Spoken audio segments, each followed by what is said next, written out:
curious about the impact of the Data Protection Act on OTT platforms? Then this podcast is for you.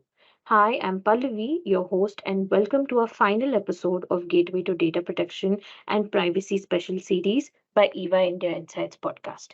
We are joined by Mini Gupta, our cybersecurity consulting partner at EVA India, who's currently part of the core team and is actively managing the agenda of DPDP Act for EVA India. Over the last 10 years, she's also been closely working on the agenda of data privacy in India and globally.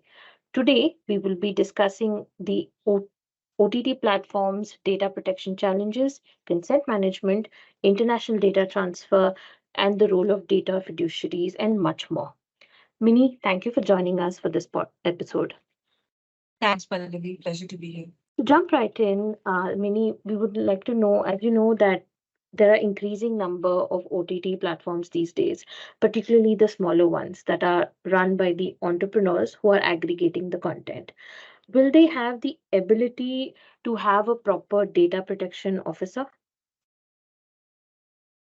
Content aggregation service providers may not really deal with personal data. Their primary work is to curate and produce content and then share the same with OTT providers to show the content on their platform. So if there is no involvement of personal data, then there may not be a need for having a data protection officer at all. In fact, the Act clearly says that it is in the case of significant data fiduciaries that one will need to appoint a data protection officer. Now, a significant data fiduciary again would be notified based on certain criteria, such as volume, sensitivity of the personal data involved, the risks associated with the processing of personal data, and several other conditions. Now, in this case, if you look at it from a content aggregation point of view, it's unlikely that they would fall in the category of significant data fiduciary, even if there is some limited personal data that they may interact with. And hence, they may not really need to officially appoint a data protection officer who is based in India. Adding to the previous question, how does the concept of the data processor work with OTT and what would be the obligations of the data processor? So in the case of OTT companies, data processors would be the service providers who are processing personal data on behalf of the OTT service provider. So for example, if an OTT service provider relies heavily for personalizations, recommendations, advertisements on other service providers or other entities who provide such services, then in such cases, those service providers who provide these services would become the data processors. Or for example, to perform any data analytics, if an OTT service provider engages with another party, then that analytics services company becomes the data processor. So if you look at the Act, all the obligations under the Act are really on the data fiduciary. So in this case, the obligations are on the OTT companies and not really on the data processors. Hence, the data processors will purely be governed by the contractual clauses that they sign with the OTT companies. And it is in the interest of OTT companies because they would be liable for all the penalties in case of any non-compliance. Hence, it is in their interest to ensure that the clauses with the data processors also cover similar obligations such that the data processor deals with the personal data in as much seriousness and with as much diligence as a typical OTT company would have done. So no direct obligations under the Act, but will be governed by contractual clauses, which the OTT companies will have to ensure are watertight. Thank you for those insights, Mini. Now, many OTTs operate globally. and they utilize the data to personalize their offerings to their customers, both domestic and abroad. How will they deal with the clause prohibiting personal data from being transferred abroad, given that their analytical engines may well need the data to come up with the correct matches? Many service providers who provide personalization services, etc., in fact, are setting up their services in local regions due to data protection regulations. Uh, Now, while the service provider may be someone from the EU or US, their services may be set up in India where personal data is being processed for providing personalized recommendations, and hence there is no personal data transfer. Even in cases where there is personal data transfer, the Act allows for transfer of personal data outside the territory of India, provided that country is not in the notified list of the central government where such transfers are prohibited.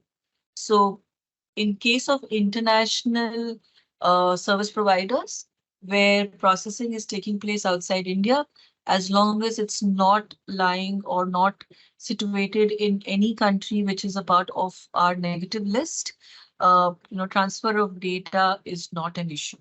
Thank you, Vinny. Now, emphasizing on the data fiduciary concept, we notice that a lot of OTT, predominantly relies on telcos. Who is the data fiduciary in this case, and what are the relative responsibilities of each? In this particular scenario, both operate as individual data fiduciaries. Because if you look at it, both process the personal data for their own purposes. And both, in some cases, would be taking certain data elements or personal data elements that they would need for their services. So, in a way, they are the one who are collecting data as well as deciding the means and purpose of the personal data that they are collecting, or in some cases, they may be receiving from the other party. Now, there may be some personal data like mobile number or email address, which is commonly used by both OTT and telcos. In that case, they can be both data fiduciaries. Typically, in regulations such as GDPR, it's referred to as joint data fiduciary. Under Indian DPDPA, they would just both be termed as data fiduciaries, where common personal data is being processed by both the parties. However, both are identifying the means and purpose for their own respective uses. And hence, obligations of data fiduciary will be applicable to both of them. For any personal data that is processed for their own means and purpose, uh, in addition, so it may not just be with a telco, but for an OTT provider, even if they have associations with any other parties, but as long as they're defining the means and purpose of the personal data that they're processing, such entities will act as data fiduciaries. And the relative obligations of data fiduciary in terms of protecting the data that they're collecting, in terms of ensuring that the right notice is provided and consent is taken, in terms of ensuring that in case of any data breaches, the notifications are provided to the data protection board as well as the individual, etc. So all the data fiduciary obligations would be applicable to the OTT as well as the telecom service providers.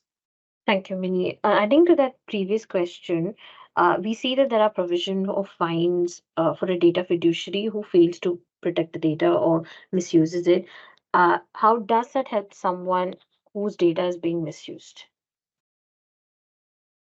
So while there is no explicit provision in the Act that mentions compensation or help for someone whose data has been misused, basically a compensation for data principle is not something that's specified in the Act. In fact, that's not really a practice that is followed across most global regulations as well. However, it is up to the Data Protection Board that is expected to be set up soon to decide if they would want to compensate the data principal in addition to the penalty that they would impose on the data fiduciary. So no explicit provision for compensation. However, there are significant fines and penalties that are applicable to a data fiduciary in case of any instance of data misuse or any violation to the act, which ideally should act as a deterrent uh, to misuse the data in the first place. So no direct compensation, but still deterrents are available such that the data misuse is avoided in the first case. Thank you, Vinny.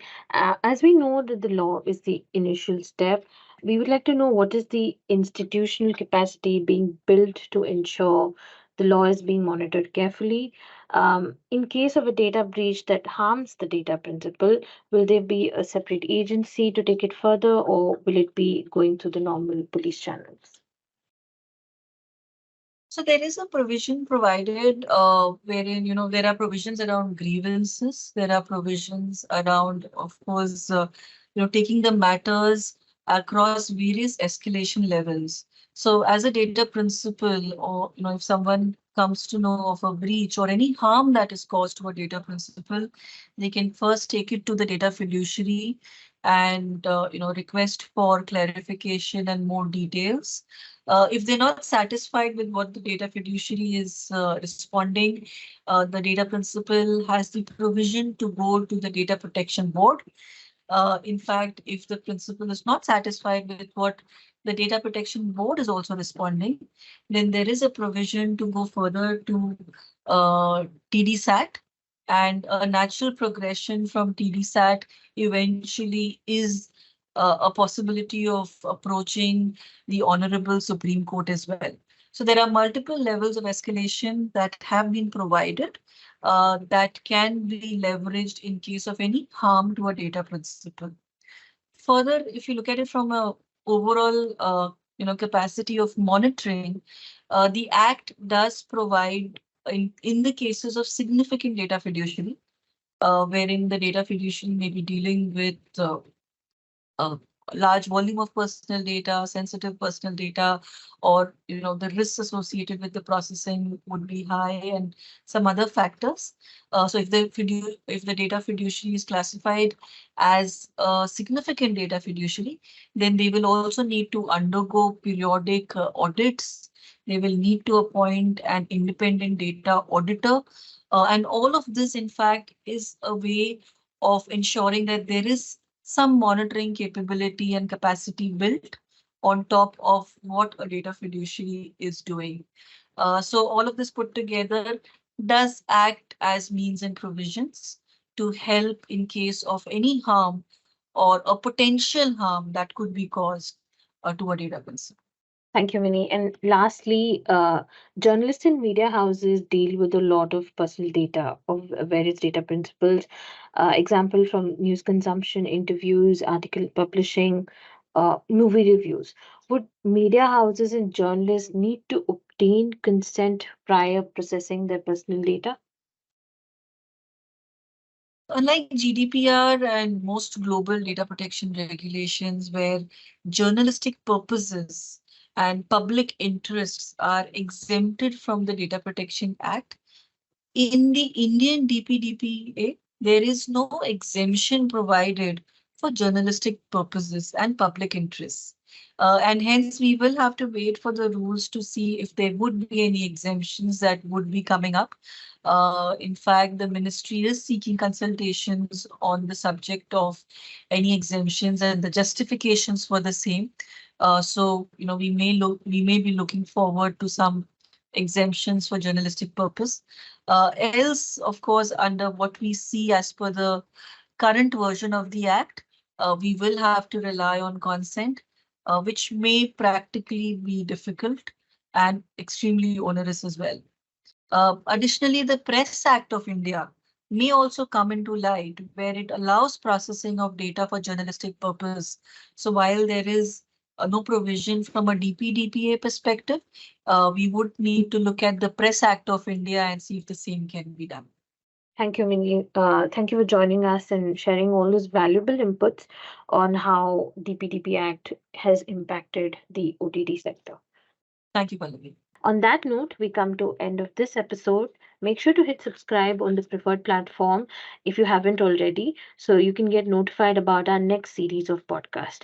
Thanks for listening in. Until next time, this is Pallavi signing off.